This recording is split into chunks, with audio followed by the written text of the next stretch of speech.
ഇത് കണ്ടിട്ട് ഈ എക്സാമിന് പ്രിപ്പയർ ചെയ്യാൻ ആഗ്രഹിക്കുന്നവരൊക്കെ മെസ്സേജ് അയക്കുന്നുണ്ട്. അവർ പറയുന്നത് രാവിലെ നേരത്തെ എഴുന്നേൽക്കാൻ പറ്റുന്നില്ല, അല്ലെങ്കിൽ വൈകി കിടക്കാമെന്ന് വിചാരിച്ചാൽ പെട്ടെന്ന് ഉറക്കം വരുന്നു, പിന്നെ ഫോണിൻ്റെ അഡിക്ഷൻ മാറ്റാൻ പറ്റുന്നില്ല എന്നുള്ളത്.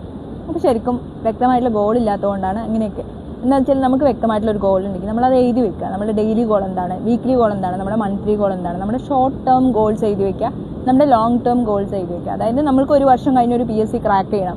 അപ്പോൾ അതിന് നമ്മൾ ഡെയിലി എന്താ ചെയ്യേണ്ടത്? ഇപ്പോൾ എനിക്ക് ഡെയിലി ഒരു 3 മണിക്കൂർ പഠിക്കണം എന്നുണ്ടെങ്കിൽ ആ ഡെയിലി നമ്മളുടെ ഡെയിലി ഗോൾ എഴുതി വെക്കുക, അത് അച്ചീവ് ചെയ്യുക, എന്നിട്ട് നമ്മൾക്ക് തന്നെ ഒരു റിവാർഡ് കൊടുക്കുക. വീക്ക്ലി ഗോൾ എന്താണ്, വീക്ക്ലി നമുക്ക് എത്ര വേഴ്സ് പഠിക്കണം എന്നാണ്, മന്ത്ലി എത്ര വേഴ്സ് പഠിക്കണം എന്നാണ്, ഈ മന്ത്ലി എത്ര പഠിച്ചാലാണ് നമുക്ക് ഈ 1 ഇയർ കൊണ്ട് ഇത് അച്ചീവ് ചെയ്യാൻ പറ്റുക.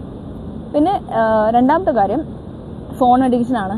നമ്മൾ ചിന്തിക്കുക, നമ്മൾ ഒരു വർഷം നമ്മൾ ഈ ഫോൺ ഉപയോഗിച്ച് കഴിഞ്ഞു, അതിൻ്റെ ഔട്ട്കം എന്താണ്?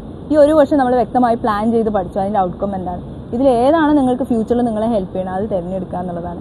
അപ്പം നിങ്ങളുടെ ഗോൾ എഴുതി വെക്കുക എന്നുള്ളത് തന്നെയാണ് നമ്മൾ ഇമ്പോർട്ടൻ്റ് ആയിട്ടുള്ള കാര്യം.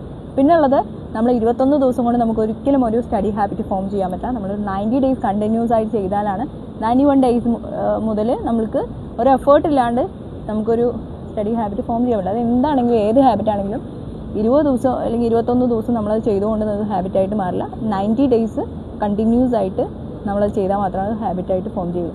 അപ്പോൾ ഇത്രയും കാര്യങ്ങൾ ശ്രദ്ധിക്കുക. Thank you.